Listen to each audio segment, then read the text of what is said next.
மாணவர்களே, நாங்கள் இன்றைக்கி பார்க்க போகிறோம் இலங்கையின் 43வது ஓவியக் குழுவினர் வரைந்த ஓவியங்களை பற்றி நாங்கள் பார்க்க போகிறோம். இந்த 43வது ஓவிய குழுவினர்னு சொன்னால் நாங்கள் பார்க்க போகிறோம் ஹரி பீரிஸ், ஐவன் பீரிஸ். ரெண்டு பேரும் பீரிஸ்னு தான் வரும். ஒருத்தர் ஹரி பீரிஸ், இன்னொன்று ஐவன் பீரிஸ். இப்போ நீங்கள் பார்க்குறது வந்துட்டு ஹரி பீரிஸ்ட படம். அடுத்து நாங்கள் பார்க்க போகிறது இதுவும் ஹரி பீரிஸ்ட படம் தான். இது வந்துட்டு ஐவன் பீரிஸ். ஐவன் பீரிஸ்னால் இந்த ஐ எழுத்து மாதிரி பாருங்கள் இருக்குது, ஐ எழுத்து மாதிரி. அப்போ அதை வச்சு ஐன்னு ஞாபகம் வச்சுக்கணும், ஐவன் பீரிஸ். இந்த பாருங்கள், ஐவன் பீரிஸ் வரைஞ்சிருக்கிறாரு. இது ஜஸ்டின் தரணியகலை. இந்த இப்படி வர இதை வச்சு ஜே மாதிரி வருது பாருங்கள். அப்போ ஜஸ்டின் அப்படின்னு ஞாபகம் வச்சுக்கொள்ளலாம். இதுவும் அந்த மாதிரி ஜே வடிவத்தில் தான் இருக்குது. நல்லா பாருங்கள், ஜஸ்டின் தரணியகலை அப்படின்னு ஞாபகம் வச்சுக்கொள்ளலாம். இது வந்துட்டு ரிச்சர்ட் கேப்ரியல் வரைஞ்சிருக்கிறாரு.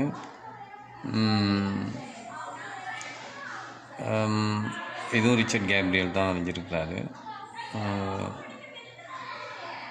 இவர் வந்துட்டு பீலிங் பாருங்கள், பீல் பண்ணுற மாதிரி உட்காந்துருக்காங்க, ரொம்ப பீல் பண்ணிக்கிட்டு உட்காந்துருக்காங்க.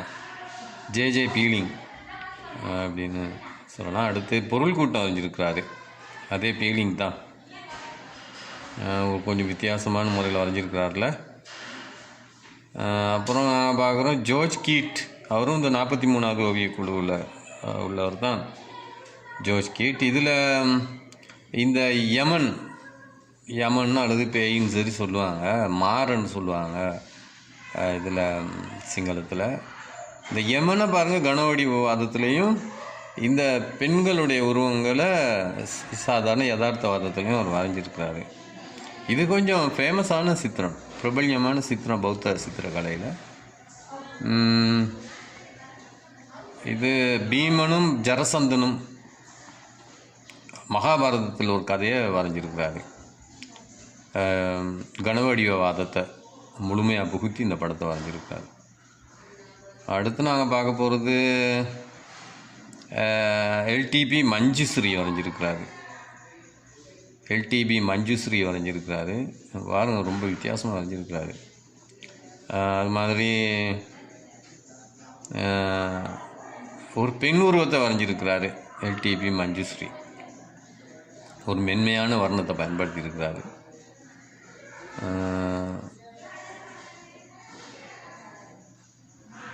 அவ்வளோதான் நாங்கள் பார்க்க போகிறோம். இவங்களை பற்றி மட்டும்தான் நாங்கள் பார்க்க போகிறோம். அதனால் இதுக்கு கேள்விகள் வரலாம். எப்படி கேள்விகள் வரலான்னு கேட்டால், இந்த 43வது ஓவியக்குழு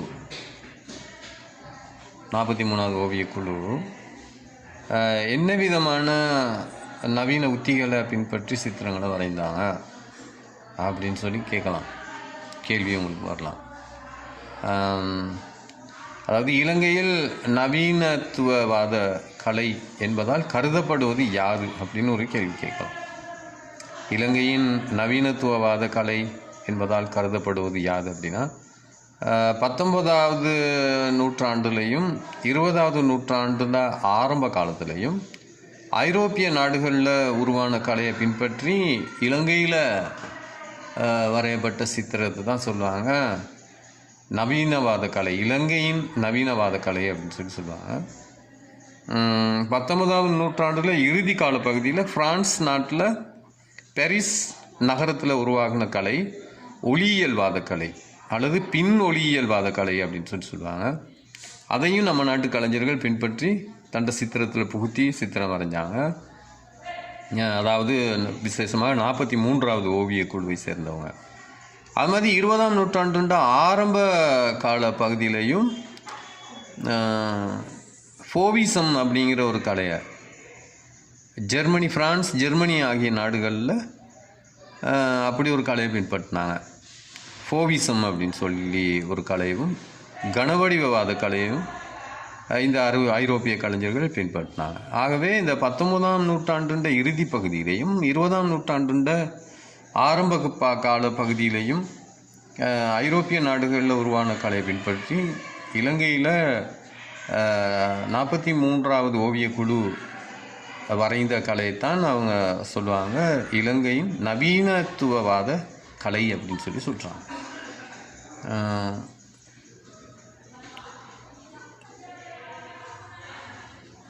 அப்போ நாங்கள் இப்போ பார்ப்போம், இதில் ஜைன பவனம் அல்லது ஹரிபீரிஸ் வரைந்த சித்திரம். அவர் இந்த மாதிரி ஒரு சித்திரத்தை வரைஞ்சிருக்கிறாரு. இந்த சித்திரத்தின் பேர் இந்திராணி பிரதிமை ஓவியம், போர்ட்ரைட். ஒருத்தர் அப்படியே பார்த்து வரைஞ்சிருக்கிறார். ஒருத்தர் அப்படியே நிற்க வச்சு பார்த்து வரைகிறது தான் பிரதிமை ஓவியம் அப்படின்னு சொல்லுவாங்க. இங்கிலீஷில் போர்ட்ரைட் சித்திரம்னு சொல்லுவாங்க. ஹரிபீரிஸ் என்ன பண்ணியிருக்காருன்னு சொல்லி பார்ப்போம்.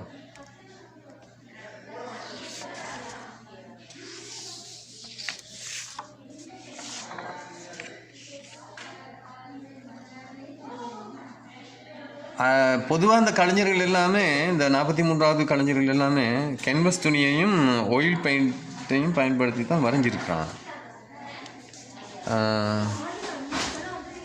அதில் இந்த எல்டிடி மஞ்சுஸ்ரீன்றவர் மட்டும்தான் ஓட்ட கலர் பயன்படுத்தியிருக்கிறார். பத்தினி தேவாலயம், பெண் உருவங்கள் அப்படி வரைஞ்சிருக்கிறாரு. அதெல்லாமே அவர் ஓட்ட கலரை பயன்படுத்தி வரைஞ்சிருக்கிறாரு. மற்றவங்க அவ்வளோ பேருமே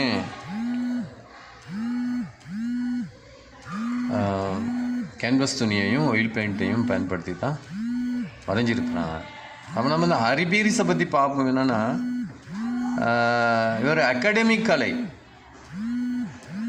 ஐரோப்பிய நாடுகளில் காணப்பட்ட ஒரு காலத்தில் காணப்பட்ட அகாடமிக் கலையை விட்டு விலகி ஒரு அரூப பாணியையும் இயற்கை தன்மையும் கலந்து சித்திரங்களை பயன்படுத்தி இருக்கிறார். பொதுவாக இந்த பிரதிமை ஓவியத்தில் சொல்லுவாங்க, அவர் தொல்சீர் வர்ணங்களை பயன்படுத்தியிருக்கிறாரு அப்படின்னு சொல்லி. தொல்சீர் வர்ணங்களை அவர் பயன்படுத்தியிருக்கிறாரு. குளிர் வர்ணங்களையும் வெப்ப வர்ணங்களையும் சமமாக பயன்படுத்தியிருக்கிறாரு அப்படின்னு சொல்லி, இதுலேயும் அப்படி தான் குளிர் வர்ணத்தையும் வெப்ப வர்ணத்தையும் சமமாக பயன்படுத்தியிருக்கிறார் ஹரிபீரிஸ். சில பிள்ளைகள் எப்படி தெரியுமா ஞாபகம் வச்சுக்குவாங்க, இதை சொரியாக இருக்குது ஹரிபீரிஸ், சொரியாக இருக்குது அப்படின்னு சொல்லி ஞாபகம் வச்சுக்குவாங்க ஹரிபீரிஸ் அப்படின்ட்டு. இந்த ஹரி அப்படிங்கிற பேரில் வச்சு ஞாபகப்படுத்திக்குவாங்க, அடையாளம் காணுவாங்க ஹரிபீரிஸ். இந்திராணி ஓவியம் இதில் தான் பாருங்கள் அந்த தொல்சீர் வர்ண பயன்பாடு, மற்றது குளிர் வர்ணமும் வெப்ப வர்ணமும் சமமாக பயன்படுத்தியிருக்கிறாரு அப்படின்னு சொல்லி சொல்கிறாங்க. மற்றது ஐவன் பீரிஸை பார்த்தோம்னு சொன்னால், முதல்ல நான் சொன்ன மாதிரி எழுத்து மாதிரி இருக்குது பாருங்கள்லாம். ஐவன் பீரிஸ் கேன்வஸ் துணி ஆயில் பெயிண்டிங் தான், நவீனத்துவவாத கலை தான். நவீன சித்திர அமைப்புகளை பயன்படுத்தியிருக்கிறாரு.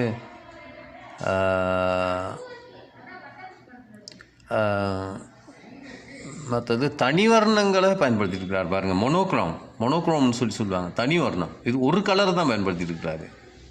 டார்க்காகவும் லைட்டாகவும் பயன்படுத்தியிருக்கிறாரு. மொனோக்ரோம் தனி வர்ணத்தை பயன்படுத்தியிருக்கிறாரு. மற்றது அமைதி, நிசப்தம், சாந்தம் போன்ற பண்புகள் வெளிப்படும் விதமாக சித்திரத்தை வரைஞ்சிருப்பாராம். ரொம்ப ஆர்ப்பாட்டம் இல்லாமல் இருப்பாங்க, ரொம்ப சாந்தமாக இருக்கானுங்க ஒவ்வொருத்தனும். அப்படித்தான் இருக்கும் சித்திரத்தின் கலரிங்கும் அப்படி தான் இருக்கும்.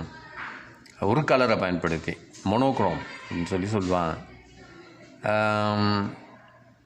மற்றது ஐரோப்பிய நவீன சித்திரக்கலையில் காணப்படுகிற சதுரக்கோட்டு அமைப்பை பயன்படுத்தி வரைஞ்சிருக்கிறாரு. சதுரக்கோட்டு அமைப்பு, அந்த பொக்ஸ் பண்ணிட்டு வரைகிறது. அப்போ உருவங்களை சரியாக வடிவமைக்கலாம், ஒழுங்குபடுத்தலாம். தளம் முழுக்க சரியாக உருவங்களை ஒழுங்குபடுத்தலாம். அப்போ ஐரோப்பிய நவீன சித்திரக்கலையில் காணப்படுகிற சதுரக்கோட்டு வலை அமைப்பை பயன்படுத்தி பாவ வெளிப்பாட்டை வெளிப்படுத்தியிருக்கிறாரு. மற்றது திரிவுபடுத்தப்பட்ட எளிமையான வடிவங்களை பயன்படுத்தியிருப்பார். திரிவுபடுத்தப்பட்டதுன்னா மோடிப்படுத்தப்பட்டது அப்படின்னு சொல்லுவாங்க. இருக்கிறத கொஞ்சம் வேறு மாதிரி மாற்றி வரைகிறது திரிவுபடுத்தப்பட்ட தோற்றங்கள் அல்லது மோடிப்படுத்தப்பட்ட தோற்றங்கள். அப்படி தான் ஒரு பொதுவாக வரைவார்.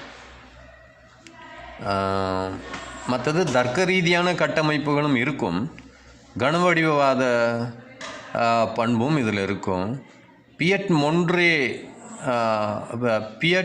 மொன்ட்ரியல் கலை செல்வாக்கும் இந்த சித்திரத்தில் காணப்படுது அப்படின்னு சொல்கிறான். இதான் இவன் பாருங்கள், இவரும் ஒரு கலரை பயன்படுத்தி தான் ஒன் கலர் கல்கிசைங்கிற சித்திரத்தை வரைஞ்சிருக்கிறார். ஏன்னா ஒன் கலர் டார்க்காகவும் லைட்டாகவும் பயன்படுத்தியிருக்கிறார், ஒரே கலர்.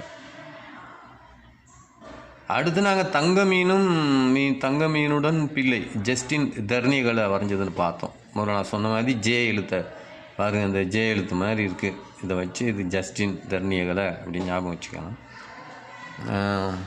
ஜஸ்டின் தெர்னிகளை பாருங்கள், பொருட்கண்ட சுபாவத்தை திரிவுபடுத்தி அல்லது விகாரப்படுத்தி வரைஞ்சிருக்கிறார்.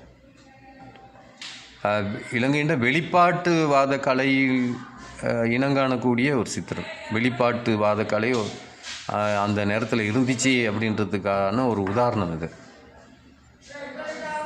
மற்றது எதிர்வர்ணங்களை பயன்படுத்தியிருக்கிறாரு. இதுதான் தங்க மீனுடன் பிள்ளை அப்படிங்கிற சித்திரம். உண்மையிலே தங்க வர்ணத்தை பயன்படுத்தியிருக்கிறாரு. இது வந்துட்டு கண்ணாடி முன்னால் நிற்கிற ஒரு பெண் ஜஸ்டின் தெர்னிகளை வரைஞ்சிருக்கிறார். இது ஜே எழுத்து மாதிரி தான் இருக்குது உருவம். கண்ணாடி முன்னால் நிற்கிற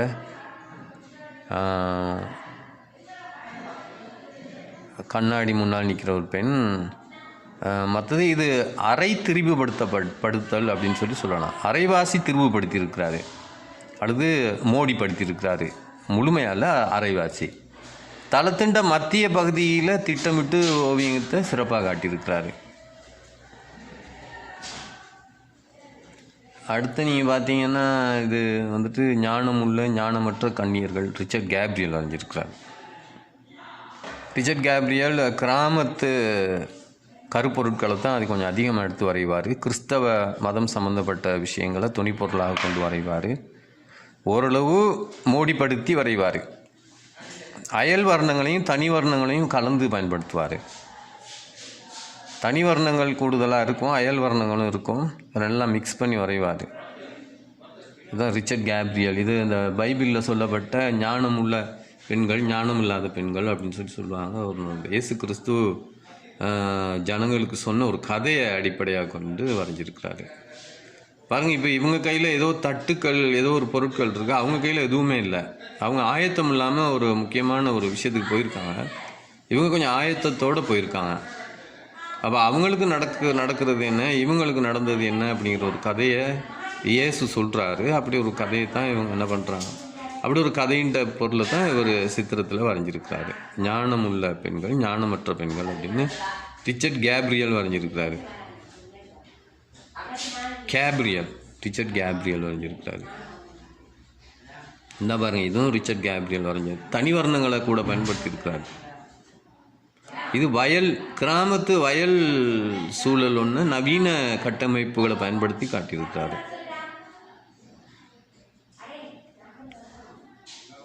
அடுத்து நம்ம பார்த்தோம்னா ஐஸ்கிரீம் வண்டி WJJ பீலிங். ரொம்ப பீல் பண்ணிக்கிட்டு உட்காந்துருக்காங்கல்ல.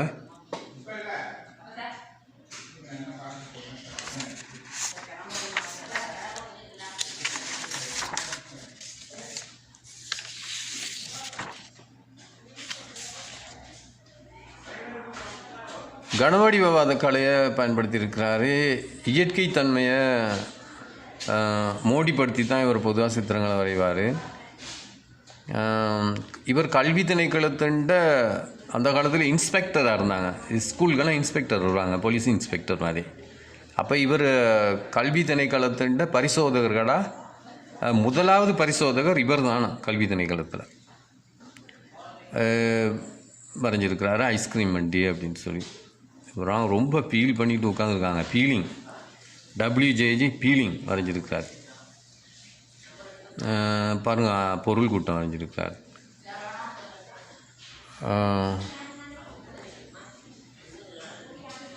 இப்போ இதில் பார்த்தீங்கன்னா இந்த ஐஸ்கிரீம் வண்டியில் சித்திரத்தில் சொல்லுவாங்க தானே, இந்த முன்னணி, இடையணி, பின்னணி அப்படின்னு சொல்லி. இந்த 3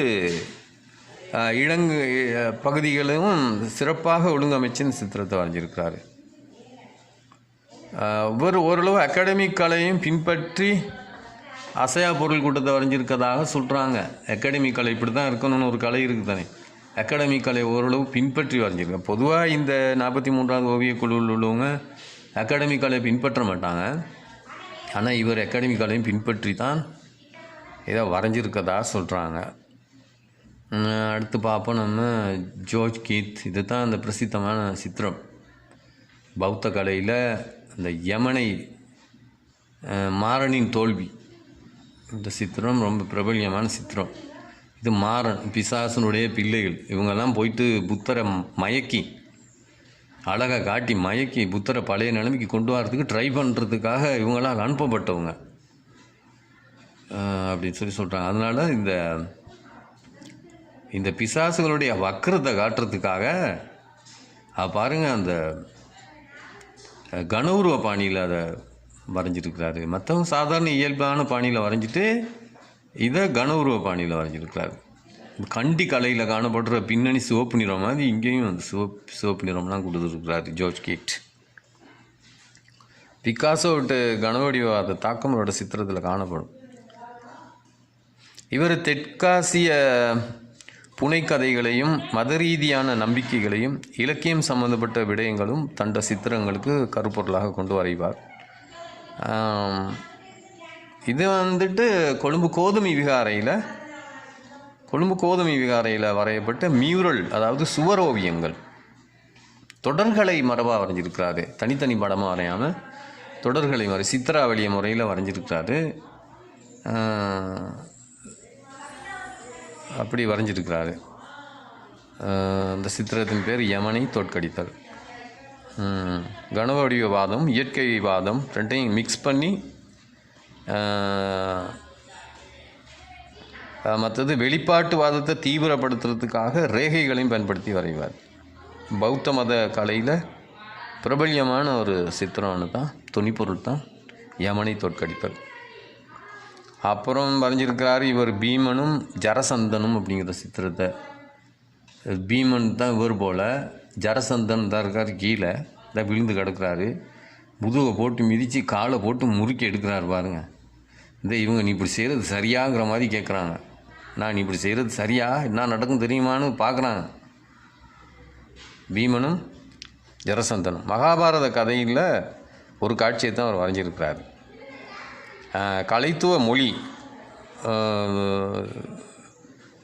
கலைத்துவ மொழின்னு சொன்னால் கனவடிவவாதத்தை தான் இந்த லாங்குவேஜாக எடுத்துருக்கிறாரு. நல்ல அருமையான கட்டமைப்புகளோட வெளிப்பாட்டுவாதத்தையும் பின்பற்றி இந்த சித்திரத்தை வரைஞ்சிருக்கிறாரு.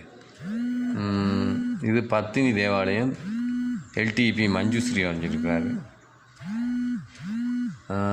மஞ்சுஸ்ரீ LTP மஞ்சுஸ்ரீ பத்தினி தேவாலயத்தை வரைஞ்சிருக்கிறாரு. நான் சொன்னேன் இவர் தான் இந்த ஓட்ட கலரில் வரைஞ்சவர். பாருங்கள், நல்லா விளங்குது, ஓட்ட கலர் தான் வரைஞ்சிருக்காருன்னு சொல்லி. இதுவும் ஓட்ட கலர். உண்மையிலே இதெல்லாம் நல்லா சிறப்பாக பயன்படுத்திருக்காங்க. நல்லா கலரிங், கோடுகளை பெருசாக காணா, அந்த ரொம்ப மென்மையாக பயன்படுத்தியிருக்கிறாரு அந்த கலர்லாம்.